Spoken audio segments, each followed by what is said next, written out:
Primer libro de Samuel 14. Jonatán, el hijo de Saúl, dijo al joven que llevaba sus armas: «Vamos y pasemos al puesto de los filisteos que está al otro lado». Pero nada le dijo a su padre.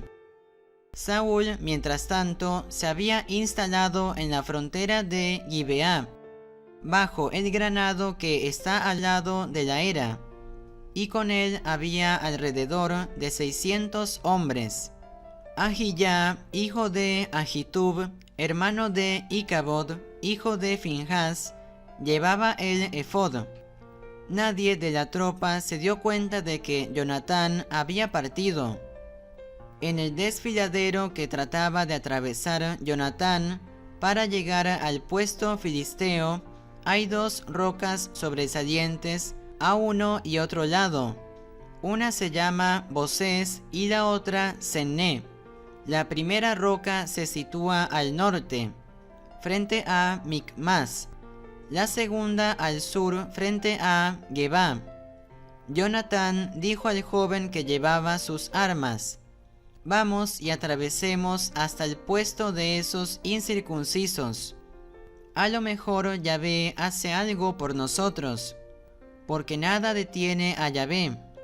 Ya sea con muchos o con pocos, él puede siempre salvar». El joven le respondió: «Haz lo que mejor te parezca. Estoy contigo y haré lo que tú me digas». Jonatán le dijo: «Escucha, iremos donde esos hombres y dejaremos que nos vean. Si nos dicen deténganse, esperen que vayamos, nos quedaremos donde estemos y no subiremos donde ellos. Pero si nos dicen suban donde nosotros, subamos. Esa será la señal de que Yahvé los ha puesto en nuestras manos». Se dejaron ver, pues, ambos por el destacamento de los filisteos. Estos pensaron: «Miren a los hebreos que salen de los hoyos donde se habían escondido». Los hombres del puesto se dirigieron a Jonatán y al joven que transportaba sus armas, diciéndoles: «Suban hacia nosotros. Tenemos algo que enseñarles». Jonatán dijo a su compañero: «Sube detrás de mí, porque Yahvé los ha entregado en las manos de Israel». Jonatán subió escalando con manos y pies, y su compañero lo seguía. Los filisteos cayeron ante Jonatán y su compañero los remataba detrás de él. Jonatán y su compañero hicieron allí una primera masacre. 20 hombres cayeron en un espacio que no medía más de un medio surco. Cundió el terror por el campamento, por el campo y por todo el pueblo. Se apoderó también el miedo del puesto y de toda la tropa de soldados. La tierra tembló. Era como un terror que venía de Dios. Los centinelas de Saúl, que estaban en Gibeá de Benjamín, vieron que el campamento de los filisteos se dispersaba por todos los lados. Entonces Saúl dijo a los que estaban con él: «Pasen revista al pueblo y vean quién salió de entre nosotros». Pasaron revista al pueblo y solo faltaban Jonatán y el joven que llevaba sus armas. Saúl dijo a Ahiyá: «Trae el efod», pues él era quien llevaba el efod ante todo Israel. Pero mientras Saúl conversaba con el sacerdote, fue creciendo la confusión en el campamento de los filisteos. Por último, Saúl le dijo al sacerdote: «Saca tu mano». Luego Saúl y toda su tropa se reunieron y llegaron al sitio del combate. Allí se había producido un pánico enorme. Se atacaban con sus espadas unos a otros. Los hebreos que se habían enrollado con los filisteos y que habían subido con ellos al campamento, desertaron para juntarse con los israelitas que estaban con Saúl y Jonatán. Todos los israelitas que se habían escondido en la montaña de Efraín se lanzaron también en persecución de los filisteos que huían delante de ellos. Ese día Yahvé dio la victoria a Israel. La batalla se extendió más allá de Bet-Aven. En el momento en que los israelitas estaban cercados por todas partes, Saúl había declarado solemnemente delante de todo el pueblo: «Maldito sea el que coma algo antes del anochecer, antes de que me haya vengado de mis enemigos». Y todo el pueblo se quedó en ayunas. Había miel en ese lugar.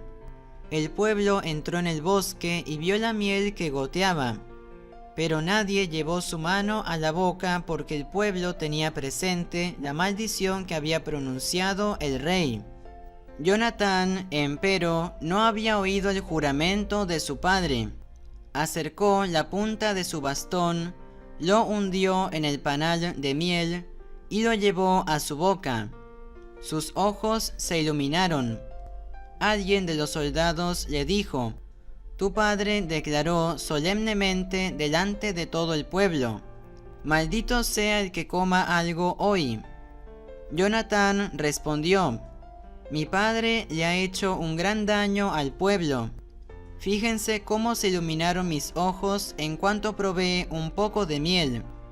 Si todo el pueblo hubiera hoy tomado algo para comer del botín de sus enemigos, la derrota de los filisteos habría sido con toda seguridad más grande». Ese día aplastaron a los filisteos desde Micmas hasta Ayalón, pero el pueblo estaba completamente agotado. El pueblo se abalanzó entonces sobre el botín, tomó cabras u ovejas, bueyes, terneros, los mataron allí mismo y comieron encima de la sangre. Le avisaron a Saúl: «El pueblo está pecando contra Yahvé. La gente come carne al lado de la sangre». Saúl exclamó: «Todos ustedes son unos infieles. Hagan rodar hasta aquí una piedra grande». Luego añadió Saúl: «Dispérsense entre medio del pueblo y díganles que cada cual traiga aquí su buey o su carnero. Los inmolarán y los comerán, pero no pequen contra Yahvé comiendo encima de la sangre».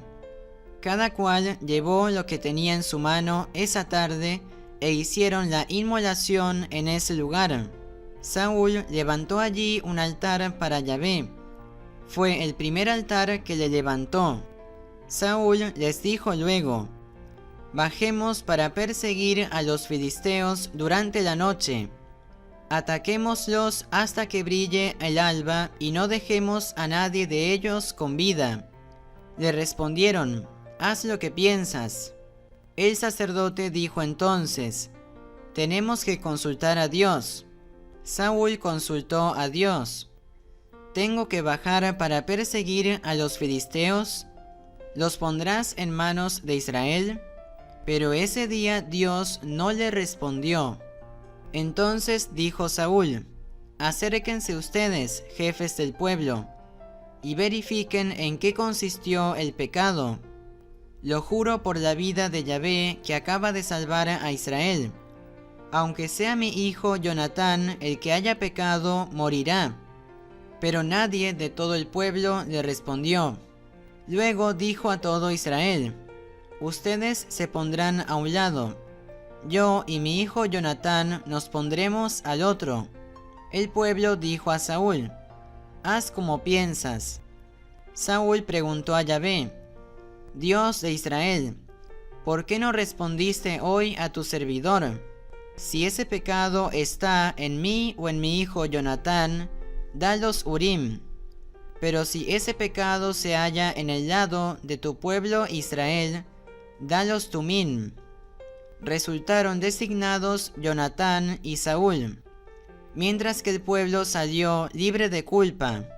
Saúl dijo: «Hagan el sorteo entre mí y mi hijo Jonatán». Y salió sorteado Jonatán. Entonces Saúl dijo a Jonatán: «Dime lo que hiciste». Jonatán le respondió: simplemente probé un poco de miel con la punta del bastón que tenía en la mano, pero estoy dispuesto a morir. Saúl respondió: Maldígame Dios, y remaldígame si tú no mueres, Jonatán. Pero el pueblo dijo a Saúl: ¿Cómo es posible que muera Jonatán, que le ha dado a Israel una victoria tan grande? Ni siquiera pensarlo, por la vida de Yahvé, no caerá en tierra ni un solo cabello de su cabeza, porque él actuó hoy con Dios. Y así fue como el pueblo salvó la cabeza de Jonatán. Saúl dejó de perseguir a los filisteos. Subió de vuelta mientras que los filisteos se volvían a sus casas. Saúl había afirmado su realeza en Israel. Combatió con todos sus enemigos: Moab, los hijos de Amón, Edom, los reyes de Sobá y los filisteos. Doquiera se volviera, resultaba vencedor. Aplastó a Amalec a lo largo de una gran expedición y libró a Israel de los ataques de los asaltantes. Los hijos de Saúl eran Jonatán, Isyo y Malquí-Suá. Tuvo 2 hijas. La mayor se llamaba Merob y la segunda Mical. La mujer de Saúl era Ahinoam, hija de Ahimaas. El jefe de su ejército era Abner, hijo de Ner, tío de Saúl. Quis, el padre de Saúl, y Ner, el padre de Abner, eran hijos de Abniel. Durante toda la vida de Saúl hubo una guerra encarnizada contra los filisteos.